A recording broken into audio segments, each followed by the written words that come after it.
আসসালামু আলাইকুম। আশা করি সবাই ভালো আছেন। আপনাদের দোয়ায় আমিও ভালো আছি। নারায়ণগঞ্জ বড় বোনের বাড়িতে বেড়াতে আসছি। এসেই বড় বোনের হাজব্যান্ডের সাথে মাছ মারতে বেরিয়ে গেছি। মাছ মারতেছি আমরা রাত 2টা প্লাস। তো এখনও কিছুই পাইনি। হঠাৎ করে দেখলাম যে এখানে একটা ঝুলন্ত ব্রিজ আছে। রাতের ওয়েদারটা খুব সুন্দর, অনেক ভালো লাগতেছে আমার কাছে।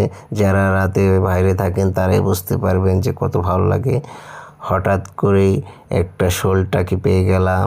তার কিছুক্ষণ পরে আর একটা কুইচা পাইলাম।